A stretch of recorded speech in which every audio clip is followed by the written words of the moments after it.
Hello everybody and welcome to my recap of round 3 of the Tata Steel Chess Tournament. More importantly, game of the day. And it was a very, very interesting day in the Master section of the tournament. A few decisive results. There was one particular game though that really caught the attention and imagination of everybody. And it looked like it was verging towards being a brilliancy, to only then end in utter disaster for the entertaining and spectacular Rapport, who played black against Wesley So. He is a bit of a swingy, as Peter Svidler said during the commentary, kind of guy, in as much as he can have really fantastic results and put away very, very strong opposition, but maintaining that consistency seems to be a big part of his problem as a chess player. And also, as Peter said, really very artistic in his approach to chess, compared to Wesley So, who was on a 45 match unbeaten streak going into this game. And Wesley, a much more concrete kind of getting the job done without taking too many risks kind of approach. It was a really beautiful matchup because of the contrast of styles. Let's get into the game. Wesley was white, and Rapport, quite surprisingly, played something reasonably mainline. We know he's very used to playing offbeat systems, but today he plays a Queen's Indian defense. We're not going to look at this too much because it's all very well known. Knight e4, bishop d2, and bishop f6. Again, all of this has been seen many, many times. Won't delve into the theory here. Rook c1, knight takes d2, queen takes d2, and d6. So black has achieved the pair of bishops, but of course, in return, white manages to, if he so decides, establish a very strong pawn center, depriving the bishops of space. And in fact, after d6, white played d5 immediately. Black replied e5 and e4. So in fact, in a very, let's say, classical way, white has closed the position. And as we all know, pair of bishops prefer open positions. So this is a very, very classical, very principled approach by white to close the positions with his knights and gain that space. Knight d7 and now h4. Very, very nice move. Gaining space on the king side, also perhaps allowing the bishop to come to h3, as it's not doing much along this diagonal. Black plays a5, securing the c5 square for his knight, and bishop h3 was indeed played, and knight c5. White now improved his king possession once more with king g2, perhaps hinting at rook h1. And bishop c8 was played by Rapport. During the commentary, Peter and I also were discussing how this game has been seen many times, but perhaps the most relevant game in this particular position that's been seen was the game between Tomaszewski and Ponomarev from the Baku Olympiad 2016. And in that game, Yevgeny Tomaszewski, who actually lost the game, very critical game, which propelled the Ukrainians to eventually tying for first, although they lost on tiebreak, as we know, to the American team. In that game, he took on c8, queen takes c8, queen e2, bishop e7, knight d2, knight d7, knight d2, knight d7, rook h1, knight f6, knight f1, h5, knight e3, g6, rook cg1, king g7, and king f1. And this is really the point. He actually ended up shifting the king right over to the queen side before he started operations on the king side and expanding there. And we're going to see something similar like that today. In fact, in today's game, Wesley So played rook h1 first without taking on c8, so deciding that actually having the rook on h3 was slightly more beneficial. And now played the move knight h2. Again, very, very standard. Looking at this g4 square for the knight in the future, perhaps threatening queen e2 and knight g4. And Rapport played a very principled move here, h5. Fixing the structure on the king side, depriving the knight of the g4 square, because I think if you start going g6 here, you have to start already wondering what to do against h5. White's got a ready-made attack. He, of course, can bring the other rook over to h1 if he so desires. Infiltrating via h7 is, a big part of his plan, and you've got to be absolutely certain when you're playing a move like g6 with black that you're just not getting mated straight off the bat. So h5 we liked, and now f3 by Wesley So. So again, controlling some squares, perhaps threatening g4, and in fact after g6, again creating luft for the bishop and potentially for the king, and thinking about a bit of counterplay himself. Made perfect sense. g4, and now king h7 by Rapport. So far, everything's pretty much going to plan. Clearing the g file for a rook if he so desires. So black foresees that white doesn't really want to open the position too early. So Wesley played rook h1, another kind of preparatory move. Rook g8 by Rapport, and now queen d1. Again, very sensible move. His idea is that he wants to move this knight now that the g4 pawn is protected. Maybe he wants to go knight f1, knight g3. And in some positions, of course, if he can exchange and install a knight on f5 with the king perhaps somewhere more safe, he's doing very well. So Rapport played bishop g7, knight f1, and bishop h6. A nice little maneuver here by Rapport, controlling this diagonal, so depriving white of knight e3 straight away. And here is the first real critical moment of the game, because Wesley plays a move that looks very sensible and very safe, but actually turns out to be an error. In the position he played the move king f2. We're going to discuss why that was an error in a second, but really he should have played the move knight to g3. And after bishop f4, a move like king f1 with an unclear position. He is threatening potentially to take on h5 and go knight f5.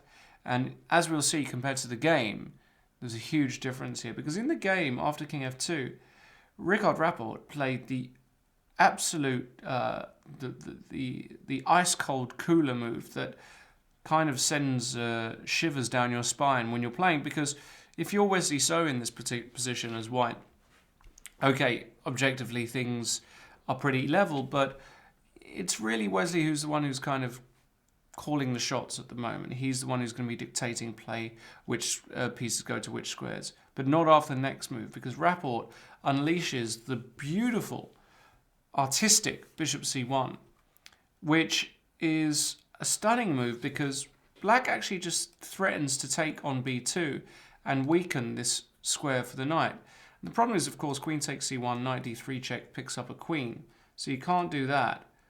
And there's no real good way to defend this pawn if you're white. If you go b3, then now you can just go bishop b2 again, and once more, what are you doing with this knight? Because g4 is always en prise, so a move like queen c2, where you can just take, and take. And of course, any h5 can be met by g5, not opening the h-file, or rather, you could probably just take this one even better, but in principle, you can keep the h-file closed. And if you go knight b5 here with white instead of a move like queen c2, that runs into the very strong f5. Opening up the f-file, and this king suddenly becomes a huge problem piece. Once more, the bishop is never able to be captured because of the knight d3 check, and after f5, gf5, gf5, black is just miles better with an extremely strong attack. Rook f8 is coming, fe4 is coming, and black is in great shape. So bishop c1 was a bit of a cooler move there, and Wesley reacted with knight g3. Well, now Rickard won a pawn with bishop takes b2 and knight b5. Okay, so he's basically saying, well, I need to get on with things. I need to get on with gh5, even if at the cost of the pawn temporarily. But beautifully, Rapport just sticks the bishop back on c1 and says, okay, it's done its job there. I'm now going to find a square on f4, which is far more useful for my bishop. So after g takes h5, bishop f4, Material balance is even, but notice how black's position has just improved drastically compared to a few moves ago. He's managed to activate his pieces, and white has got in a bit of trouble. Well, Wesley so brings his knight back to c3. It wasn't doing anything on b5, and perhaps he wants to play knight into e2. But now Rickard plays another absolutely fantastic move, the kind of Rapport move we got used to, f5. He just wants to either take on g3 followed by f takes e4, or in some way open the position up, even at the expense of the pawn. Because white can take on g6, rook takes g6, and knight takes f5. Yes, he's won a pawn, but after rook a g8, look at the pressure black is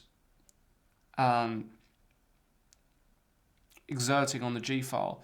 And suddenly, the white king is in real danger of being caught in all kinds of mating patterns. And what's most curious about this position, stylistically, is how these rooks are just bystanders at the moment. They're really doing nothing, especially this rook on h3. It's completely shut off there by this wonderful bishop on f4. So we were getting really excited here, because after king f1, once again, Wesley's idea was that after rook g2, I think he wanted to go knight to e2 here and basically swap off some pieces and potentially be okay. But he played, after king f1, just another absolutely brilliant move, b5. So far, Rickard Rapport, since about king h7, so call it 20 moves ago, has just been playing absolutely splendid chess.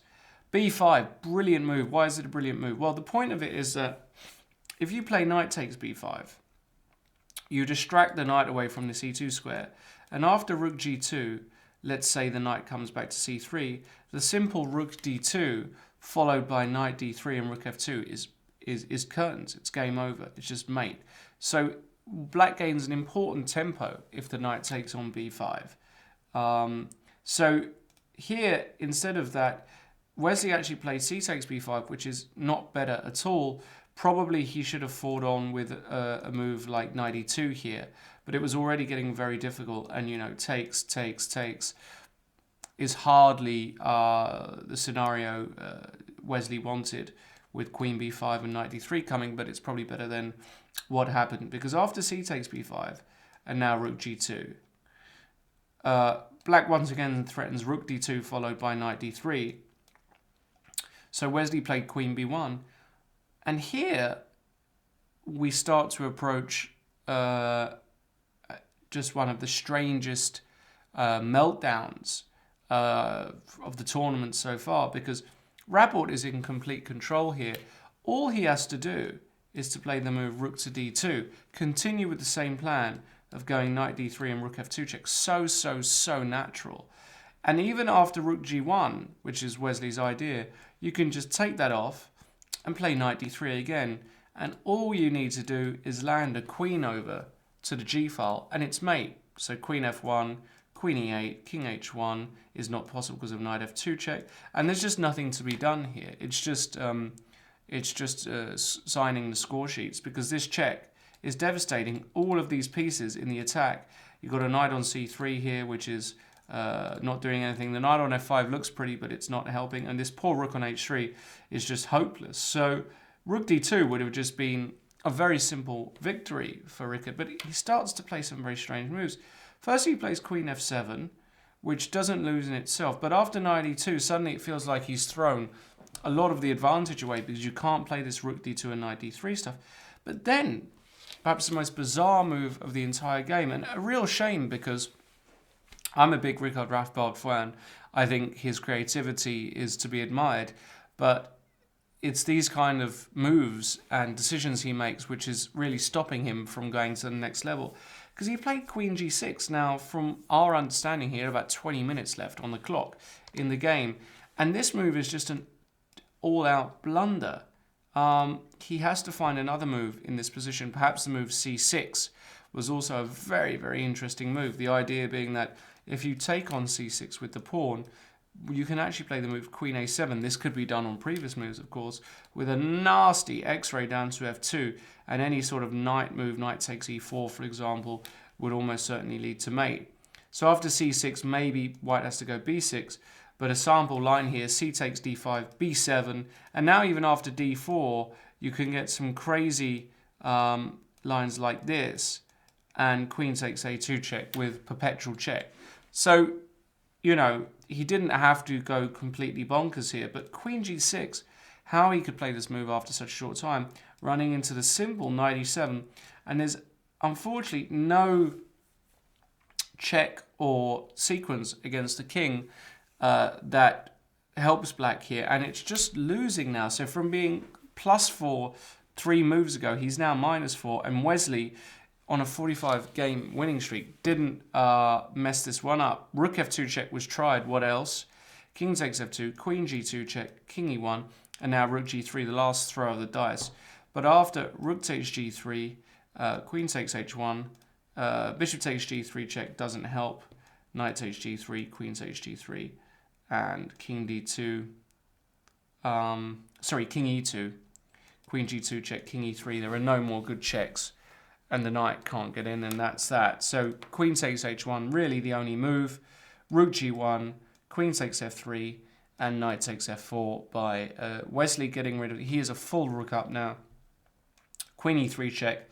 Should be noted that E takes F4 originally looked problematic during the stream. We weren't quite sure how to counter this because E5 check might be a mistake because of Knight E4. And actually, there's a lot of nasty checks here. But the simple Knight F5, as found by Peter Svidler during the live commentary, is very strong because now, for example, after Knight takes E4, just Rook G7 check, King H8 and Queen B2 is absolutely nasty. You cover some key squares and there's not one check that's useful. Queen H1 would run into Rook G1 check. So that's just resigns. So Knight F5 kills the game. And what Ricard played, Queen E3 check, Knight E2. This knight does a fantastic job. Remember this, guys, of protecting the king against the queen as it controls some absolutely brutally important checking squares on these squares highlighted.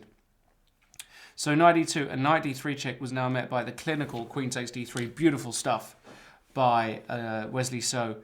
Because after Queen takes D3, Knight G8, and this was the point of the game, it's actually Black's king suddenly from being safe on H7 that's now in a mating net. White is threatening just to go Knight F6 check and H5 and either deliver mate on Rook G8 check or Rook G6. And in fact, this is completely hopeless. Queen F3, H5 was played anyway.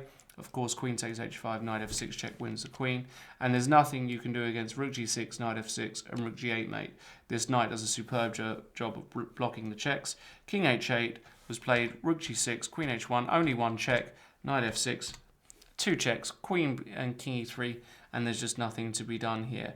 Queen C5 check will be met by King F3, and another check, and King G2. And there just aren't enough checks. So after King E3, Ricard Rapport resigned, and a real shame because he played a brilliant game. Until move 34 here, this meltdown, 33 and 34.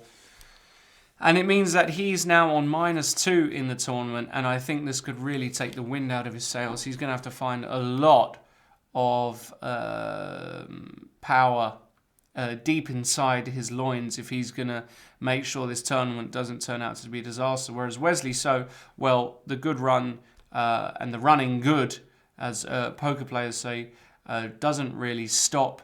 He's now 46 games unbeaten, improving his rating on +1 in the tournament, and keeps on going up and up, but was on the precipice of losing today, but escaped thanks to a very, very sad meltdown by Ricard Rapport. So hope you all enjoyed that recap. Please tune in to the round 4 game tomorrow starting 1:30 Central European time. You will be in for a treat having Grandmaster Jan Gustafsson and Grandmaster Peter Svidler in the booth. I will be back towards the later rounds of the tournament, but for now it's been a pleasure, and hope you enjoyed that recap of my game of the day, Wesley So versus So-Rapport.